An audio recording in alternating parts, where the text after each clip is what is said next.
Welcome to GrassRoot, Ohio, conversations with everyday people working on important issues here in Columbus and all around Ohio. I'm Carolyn Harding, and today I'm talking with Rachel Coyle. We'll discuss the good, bad, and dangerous lame duck bills at the Statehouse as we speak. Rachel Coyle, Innovation Ohio's communication director, was born and raised in Toledo, Ohio. She has a bachelor degree in psychology and political science from The Ohio State University and a master's degree in political communication from American University. Rachel brings a broad range of Ohio political experience to Innovation Ohio. She's held legislative and campaign roles with the Ohio Senate Democrats, directed communications for Joe Schiavoni for Ohio governor, and Cathy Johnson for Ohio Senate, and served as press secretary for the Ohio Democratic Party. She has previous experience with nonprofits as well, having managed grassroots advocacy and mobilization at ACLU of Ohio. In her free time, Rachel operates the popular advocacy training program, How Things Work at the Ohio Statehouse, which teaches Ohioans how to be effective Statehouse activists. If you're a concerned Ohio citizen and you're on Facebook, go today after this program to Rachel Coyle's How Things Work at the Ohio Statehouse page. You'll find imperative information and guidance to help you take action at the Statehouse to protect the issues you're fighting for or against.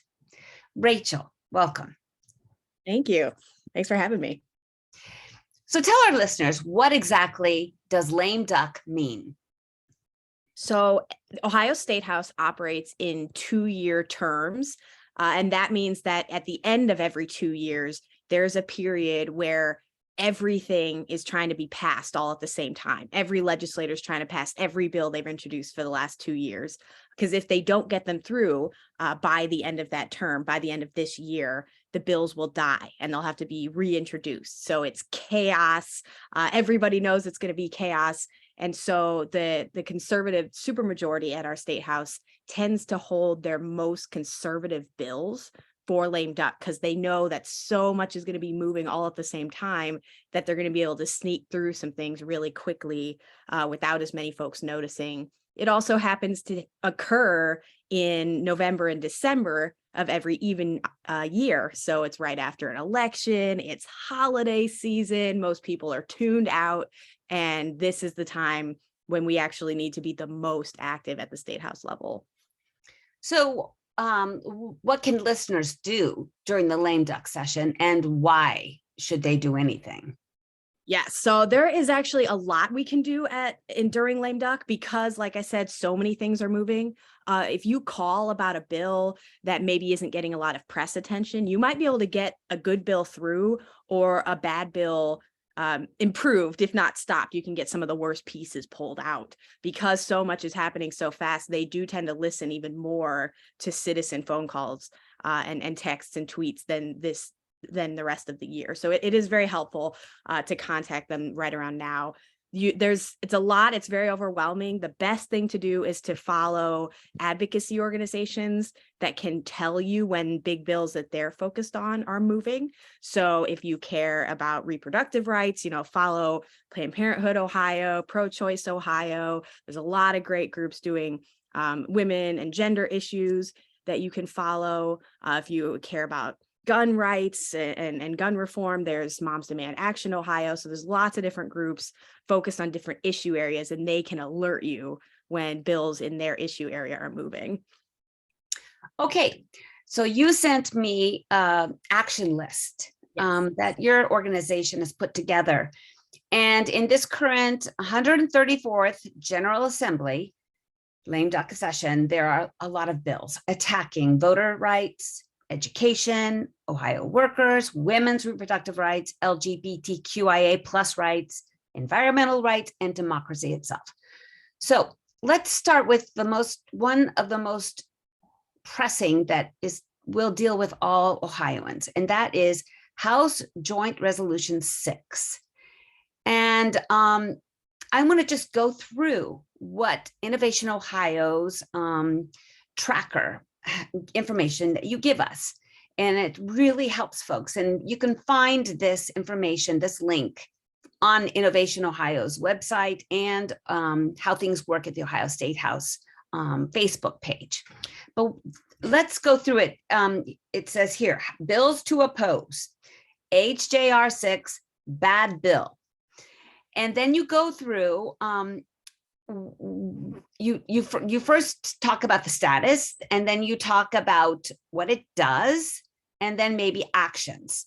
So in this one, this bill makes it harder to pass citizen-led ballot initiatives. Do you want to talk briefly about this bill, Rachel? Sure. Yes. And anyone who's listening, we'd love to have you on our tracker.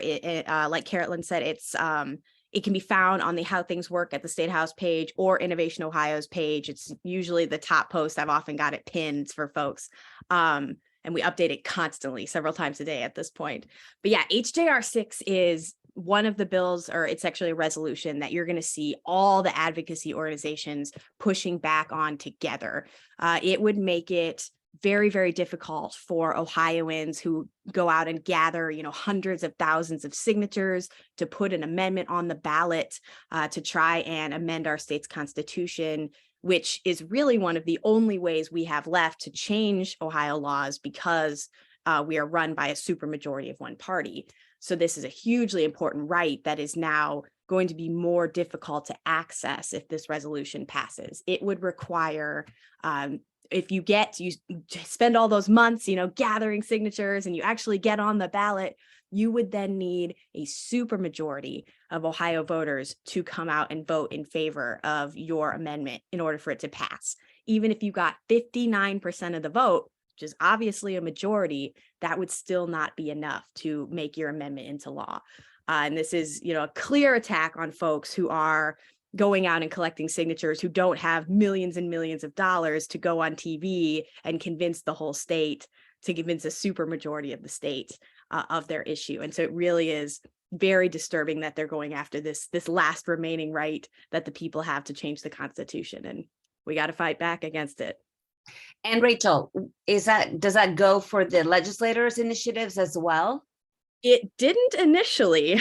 When they first introduced this amendment, it was so blatant what they were trying to do that it would only apply to citizens who collected signatures to put an amendment on the ballot. And so many people got loud so quickly that they actually changed it so that now applies to them too. And they're like, look, it's better. But in fact, we all know that they would still have the access to those resources and those connections needed to make their argument to a supermajority of the state. So it still is unfair, but it is funny that when they first came out with it, it was so obvious what they were attempting to do. Well, Rachel, what are some of the actions that citizens can do for this bill? House Joint Resolution 6. Yes, so this bill is moving very, very quickly. It actually has 2 hearings this week. So one of the best things that you can do is to contact, at least for now, and it's probably going to leave committee fairly soon, but you can contact the House Government Oversight Committee, the chair and the members, tell them that you're watching this bill closely and you do not want it to pass. And then beyond that, you can always contact State House leadership. So House Speaker Cupp and Senate President Matt Huffman. Tell them that no matter where this resolution is in the process, you want them to help stop it. And we will keep updating our tracker, especially with resolutions like this that are moving so fast, to make sure that you are contacting the right people for where the bill is in the process. Rachel, but contact these legislators knowing that they are pushing this legislation. It still has impact? Absolutely. Yes. We are actually hearing, especially on issues like this, that there is so much public pressure against this resolution that there are some Republican members who are uncomfortable with it. There is absolutely a chance to stop this in the State House. We stopped a similar resolution in 2018 during lame duck, I believe, HJR 19, that would have made it harder to pass citizen ballot initiatives. So it has been done before in recent years, even with a supermajority run in the State House. And if we don't stop it in this process, if we actually end up having to go to the ballot, we would have that next step to to try and stop this, try and convince people not to vote for it. It would just be, more expensive and more time consuming. So we'd love to stop it now if possible. And what is the connection with the Secretary of State? Yes, that is a fascinating aspect of this. Ohio Secretary of State, Frank LaRose, he's the guy who runs your state's elections.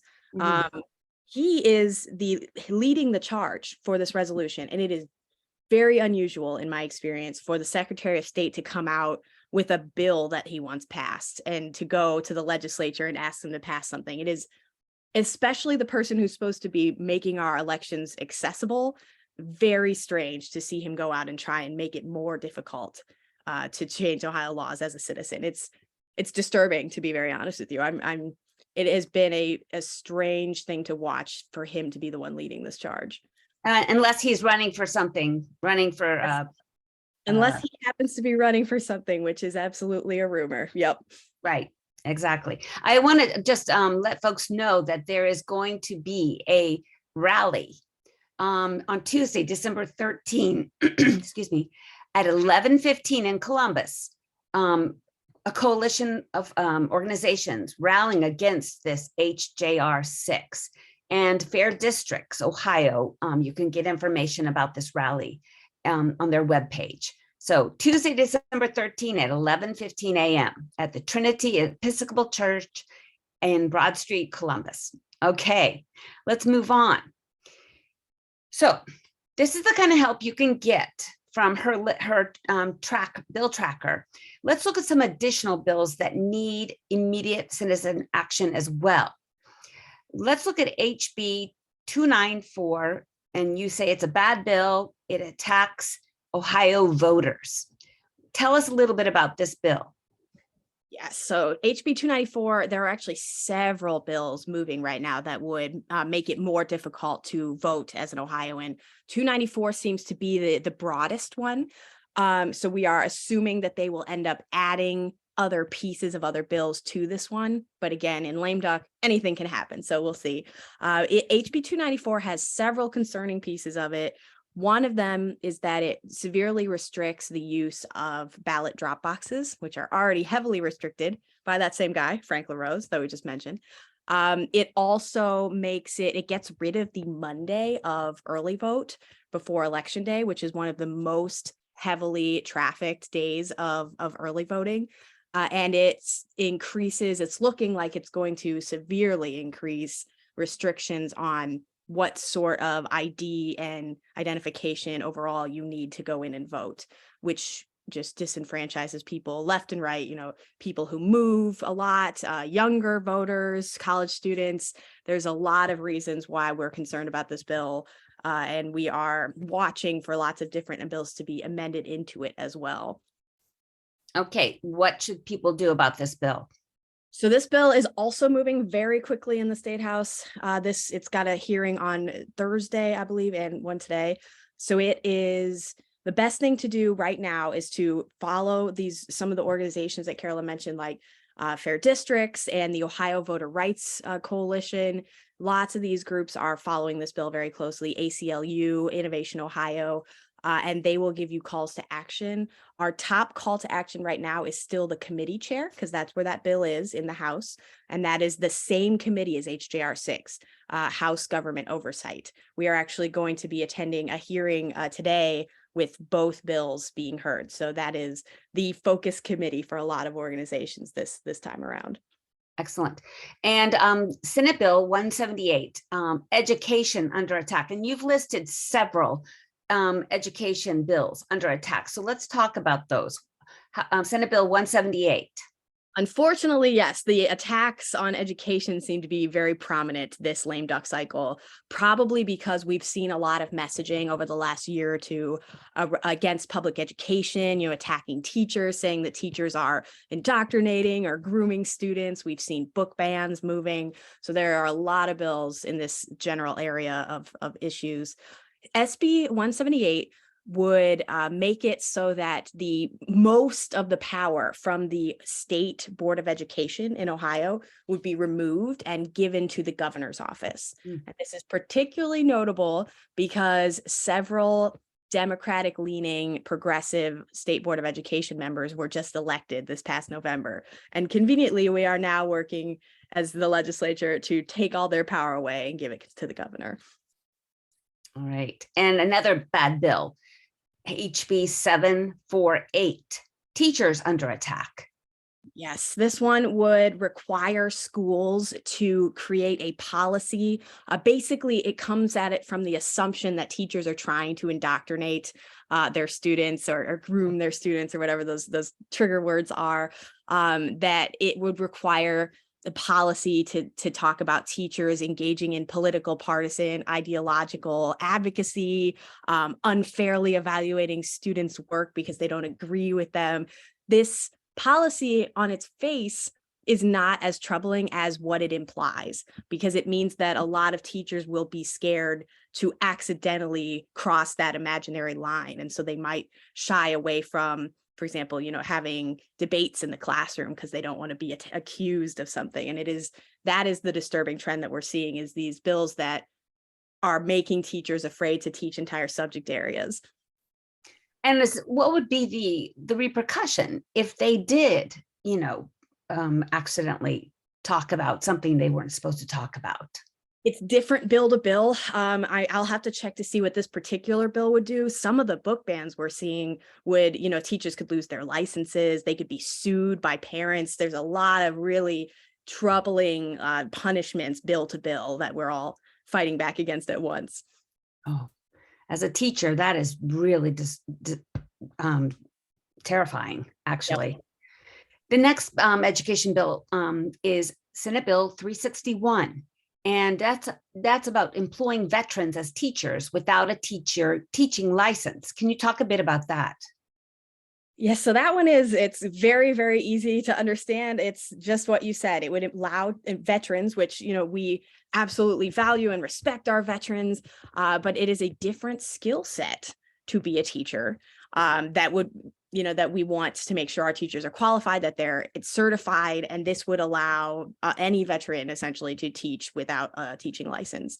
And that is, we are absolutely seeing a decrease in folks wanting to be teachers. We're seeing resignations because we as a society have made it so difficult to be a teacher because they're always under attack. They used to be lifted up as heroes, and that's no longer happening. The solution, of course, is to value education rather than trying to convince other people who aren't certified to come into the classroom. Yeah, and also income too. Yes, income. Absolutely.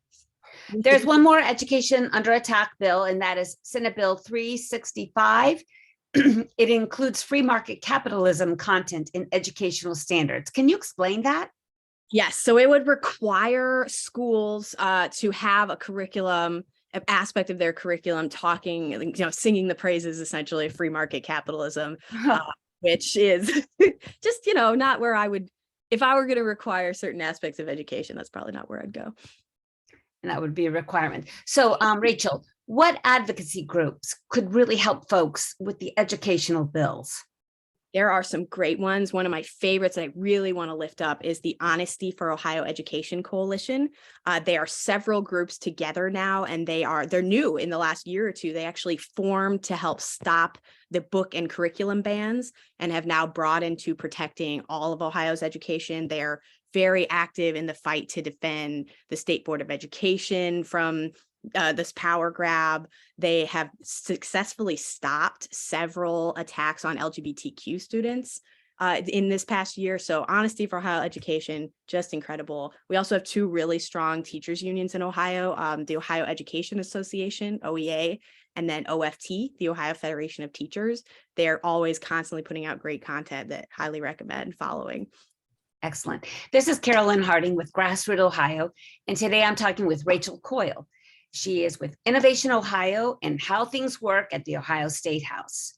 Let's move on to another democracy under attack bill, Senate Bill 16, the anti-protest bill. And I'm not sure if this is the same bill that I have fought against, but about folks who want to stand up against frack infrastructure and that kind of people that want to protest pipelines. Is that the same bill, Rachel? Unfortunately, no. There are several anti-protest bills in Ohio. Okay. This one is moving very quickly, SB 16. I am especially disturbed by this one because it would create a new penalty for peacefully obstructing a passageway, so a highway, a street, or a sidewalk. And their argument is that it would stop an emergency service vehicle from getting to an injured person. But you know that they are doing that because they want an excuse to punish and arrest protesters for peacefully marching in the streets, which we saw during the Black Lives Matter marches and everything. And very, very troubling. Hopefully we can stop that bill again this cycle. Oh, so that's been up before. It has been, it's came up, well, most of these came up during the Black Lives Matter marches in light of them. And we have seen people rise up against them over the past, I guess, year and a half, 2 years now, and really slow these bills down. These protest bills are definitely some of the ones that they're trying to sneak through, hoping you've forgotten about them in the last year or two. So hopefully we're going to be able to let enough people know it's happening. So there's another one about protesting, and that's Senate Bill 185. And anti-protest bill, resources for suppressing mobs, bans communities from stopping or restricting the sale of guns during emergencies, and more. Yep, this one, it's largely focused on or making sure that people can buy a lot of guns during protests, which is just going to lead to chaos. It would ban it would ban communities from stopping the sale of firearms. It would also just increase penalties and increase opportunities for communities to suppress mobs, suppress riots, that kind of thing. So it is not as troubling to me as SB 16, but just adding more guns to the situation doesn't feel like a great plan. Who are the advocacy groups for those two bills? We are actually, so one of my favorites right now is OFU PAC. They are new this year as well. They're doing a lot of great criminal justice and democracy work. There's also ACLU has been fighting against these. And there are several Free Speech Ohio coalition members like the UUJO, the UUJO church is doing some good work too. So there's lots of folks focused on these, have been for the last 2 years. Shout out to them for following these for so long. And so hopefully they can What's the name of you gave the abbreviations, but what's the first group that you mentioned? Sure, yes, OFU PAC. It's Ohio Families United for Political Action and Change. Let me make sure I got that right. Yep, Ohio Families Unite for Political Action and Change, OFU PAC. They're new this year. They're doing great criminal justice reform work. Highly recommend following those folks. All right. And then before we move on to bills to support, there are a couple. There's the environmental bill, the radioactive nuclear bill, HB 434, which GrassRoot Ohio interviewed folks last week, and we have a whole episode on it, and it's still in the works. Can you tell us a little bit about where we are in status in action? That bill is still moving fairly quickly. It had a hearing yesterday in the Ohio Senate Energy and Public Utilities Committee, and it did not pass that committee. So if you want to follow that committee, that'll probably be the best way to help stop that bill. Call the chair, call the members, and tell them that you want that bill to not move forward in lame duck. That's the Senate Energy and Public Utilities Committee. Okay. And if they want an advocacy group is the Ohio Anti-Nuclear Coalition. Folks can follow them to get more information about this. And that's on Blogspot. What about some anti-reproductive rights bills that we need? Are there anything that are really pressing that are going to be passed during lame duck, Rachel? There are a lot of abortion ban bills in the Statehouse that have varying degrees of move forward, but luckily we are not seeing as many move this past couple of weeks. One that we are watching, and it hasn't actually been announced yet, but they've been talking about it in the press, is we've had several instances go national in Ohio of folks not being able to access healthcare or being actually put at risk because the doctor sent them home to wait to make sure they were having a miscarriage, for example. So basically, they're going to tweak a few words in Ohio's 6-week abortion ban and say that that's better. And we all know that the problem is the ban itself, and changing a few words is not going to give anyone their rights back. So there is definitely going to be a politically motivated couple tweaks to Ohio's 6-week ban to try and make folks feel better about it. And we can't let that happen. And what about anti-LGBTQIA plus bills? There is a bill moving, HB 151, that would ban trans youth from participating in sports. And it would, it's in the Senate Primary and Secondary Education Committee. And that is the best place to go to contact that chair and contact the members and tell them that you do not support that bill. It had a hearing this week as well. So we are still. Yes, and supposedly they took away the egregious aspect of having to have like a actual search, private search of these children's bodies.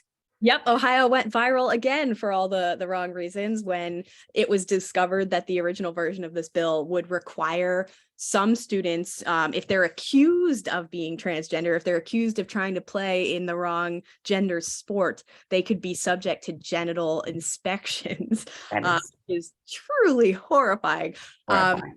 They have removed that piece of the bill because they got national attention for it, but it would still do the main thing, which is stop trans youth from participating in sports.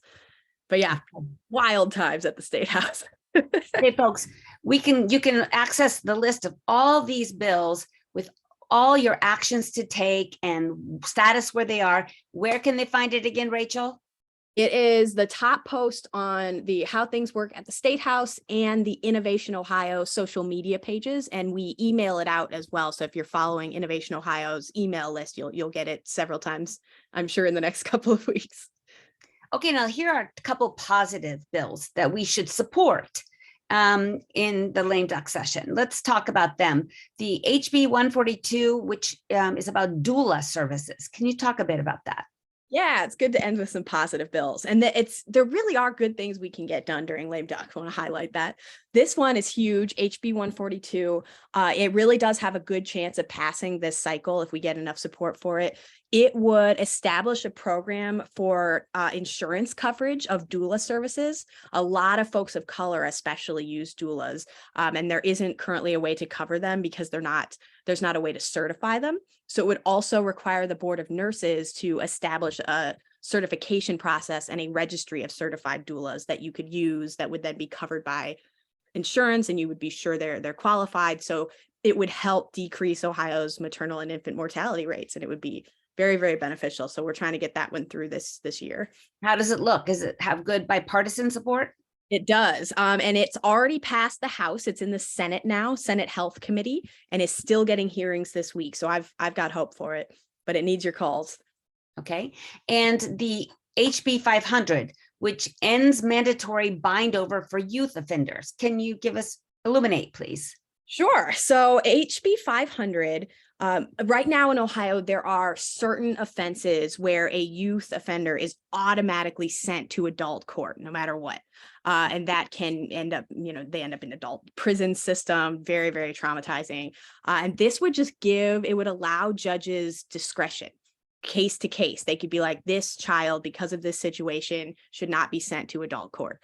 And so it would just allow judges to decide whether or not that is necessary instead of forcing it. We're actually trying to get this bill added to other bills, amended into them, and we are hopeful that we can get it added to other criminal justice bills. So there's instructions for that in the tracker.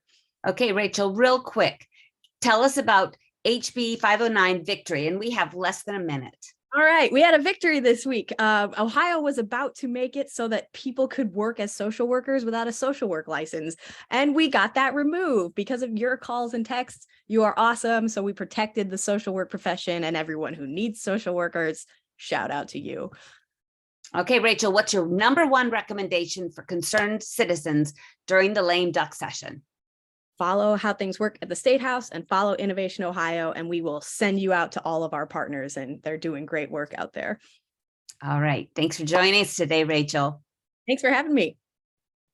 In addition to our Friday 5 p.m. broadcast on WGRN.org, GrassRoot Ohio now airs on Sundays at 2 p.m. on WCRSFM.org, 92.7, 98.3 FM Columbus, and at 4 p.m. at WEJP-LP 107.1 FM in Wheeling, Moundsville, West Virginia. You can also find us on SoundCloud, Apple Podcast, Spotify, YouTube, Facebook, and Instagram. Thanks for joining us.